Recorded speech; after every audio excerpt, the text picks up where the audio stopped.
Members of Parliament on Wednesday held a session to debate the Finance Bill 2023. The debate comes at a time when the bill has been subjected to fierce criticism from leaders and Kenyans alike. Normally, members of Parliament are asked to vote by calling out a yes or a no. In the United Kingdom, House Lords members vote by saying content or not content, only if the decision is unanimous. Now, Tracy Ocheng is joining me virtually to tell us on what transpired today during the National Assembly tabling of the same. Good evening, Tracy Ocheng. Are you able to hear me perfectly? Good evening, Betty. I can hear you loud and clear. What has been happening in matters the Finance Bill 2023. Finally, today it was tabled at the National Assembly. Could you maybe paint for us a picture of what was meant to happen and what happened, transpired in between the tabling of the same? Yes, the tension that was in the country finally has been alleviated because the National Finance Assembly Finance and Planning Committee was able to table the proposed amendments to the Finance Bill. So today what we're expecting, or what we have witnessed today, is that members of Parliament have voted for or against the Finance Bill 2023, which sought to amend certain tax laws and excise duties and whatnot. And we know that some of the things that were highly contested were the 16% VAT, the housing levy, which has now been confirmed to be a tax by Kimani Kuria, who was the chair of the National Assembly Finance and Planning Committee. So yes, exactly, members of Parliament have voted and the ayes have it. Yes, the Finance Bill has been passed. It has passed the second reading. Let me correct that. It has passed the second reading. This means that the draft, first of all, when it comes as a first draft, it is presented to the Assembly. That was on 28th April. Now it has passed the second reading, so it will go to the third reading, where it will be read now as a complete bill, a revised bill. Yes, Betty. Thank you so much for that detail as well. And maybe before we even get to what happened in matters Finance Bill, maybe you can give us a little background of what has been happening of the Finance Bill. As I said before, it has gone through its second reading. The first reading happened when it was tabled first by the Kenya the Cabinet Secretary from Treasury, and it was presented on 28th April. And now we are seeing that it has gone through a serious public participation. That is how it has to go through amendments through so that it can pass through its second reading. So now that it has passed through its second reading, we're expecting a third reading probably next Tuesday. But now tomorrow we have the budget reading, or the official budget reading of the country, 15th of June, and you see that it's a timely proposition. It's a timely bill to be passed tomorrow, because now the budget has to be read tomorrow, and the Finance Bill is the revenue side of the budget for the 2023-2024 year.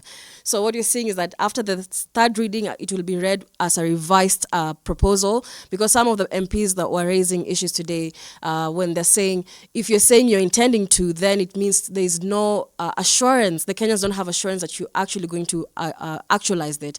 So now, when it goes through its third reading, then with the revised proposals or the revised amendments, then the president can assent to it, and then it commences. That has to end by June 30th. So it has to be in effect by 1st July.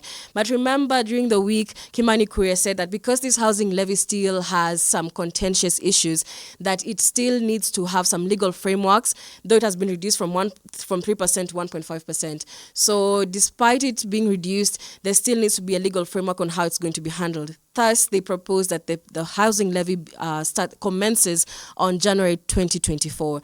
So that is a little background to what we are seeing today. Back to you, Betty. Thank you so much. And now you have already notified us that the bill has indeed been passed. Maybe you could give us a little process of what needs to happen. I didn't mention in the United Kingdom. In order for a bill to be passed in Parliament, some members need to say not contented or not contented. Now tell us, in Kenya, how many members need to vote for the bill to be passed, and how did the process go by?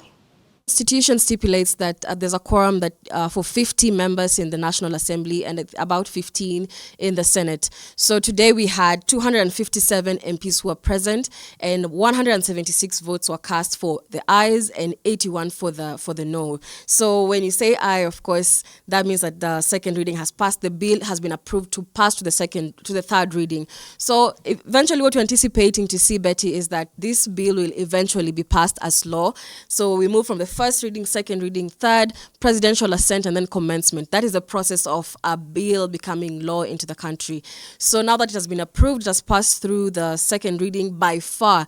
Remember that we only need 50 members, but now we have 176 members assenting to this bill. Then it means it's easily going to be embraced in the budget 2023-2024. And remember that right now the budget stands at 3.679 trillion Kenyan shillings, and most of it is going to come from the finance bill. That is why it needs to be passed as a timely bill. Remember, tomorrow is budget reading, so this is a timely bill. This is a timely time. It's timely to pass it as the budget for 2023-2024 allocations. Thank you, Tracy, for that detailed answer as well. And if you have been keeping up, you have been able to see a lot of dissatisfaction from the civil servants on matters the bill in relation to the house fund levy, and of course the taxes on the petroleum products from 8% to 16%. That is, of course, double of the same. Maybe you can tell us, what are your speculations? What has this passing of the finance bill, of course, in the third reading, alleviated in the public domain? We have seen, Betty, and it's been evident how the Kenyans feel towards this finance bill. Right, yesterday when you're doing the breaking down of 1,000 shilling note, and you could see that now the sugar retails for 600 shillings, 2 kilograms of sugar, 2 kilograms of unga goes for 230 shillings, salt, milk and bread. So you can't really use 1,000 shillings at the moment in Kenya, because you have to add like 10 shillings, or it depends, 20 shillings or more. It depends with where you shop. So Kenya heavily relies on fuel products, on petroleum products. And now that we're going to experience an increase, of course, you're going to experience an increase because it's moving from 8% to 16% VAT on petroleum products. So it means that you're going to have higher prices, a hike in prices in petroleum products. And when we have a high price in petroleum products, then it means the transportation of food, even that food production, agriculture, then things are going to escalate. There's going to be a higher inflation, because Kenya is heavily reliant on petroleum products. To run electricity, you need petrol. To transport sugar, you need petrol. The transport sector affects the whole economy of the country. So if you have the petroleum products increasing, then it means that life is going to be even tougher, because now things are going to be costing much more. Now sugar is at 600 shillings, 2 kilograms of sugar, 200 shillings. We cannot anticipate how much it's going to be, but it has to go higher. Bread, the normal 400 grams bread is at 60 shillings right now. Once this finance bill is passed as law by 30th June, then we expect that it's going to be higher. So the cost of life is going to increase tremendously, and that is what Kenyans should be ready for. And so saddle up, because this is happening, and when it is passed, then Kenyans need to be able to be ready to experience and embrace the new taxes that they're going to have to pay. Thank you so much, Tracy, for that detailed answer as well. And now we are talking about who is the signature behind this bill. There has been a lot of expression of concern whether the members of parliament who have been put there by the people are representing the will of the people. And of course, very recently we did see the head of state come out and say he's waiting to see those members of parliament who are going to go against the bill that is supposedly supposed to give the Kenyans jobs, and of course give those without houses affordable houses. Maybe you can tell us, in the voting process, did you see any influence of those remarks as well? Did they make any difference? Were the people represented by the people they voted for? And who is the signature of this bill that was tabled? At 257 MPs voting for the finance bill altogether, those who voted aye and those who voted nay. But essentially, the National Assembly has 349 members, but some members from the Azimio camp were missing today. And Kenyans have put question marks on why members of parliament would miss such an auspicious day. This is a day to pass a second reading of a bill that would eventually impact the lives of Kenyans at large. So Kenyans have put questions on some of the Azimio MPs who were missing, like Babu Owino was missing at the sitting today, and people were wondering if it was representative of all the voices of the people. Remember also to make an emphasis on the role of the National Assembly. It is not to represent the political agenda, it is to represent the will of the people. But again, today, Betty, what we saw playing out is that political fights, the political camps came at each other again. It was Azimio versus Kenya Kwanza.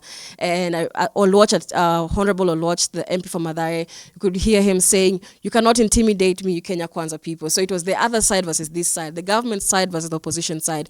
So at the end of the day, the will of the people, it's not accurately represented, because some Kenyans have shown disinterest, have shown dissatisfaction. In fact, they've reacted so fiercely towards it. And we saw the other day that they were tear gassed in town when they did their Sita Maandamano.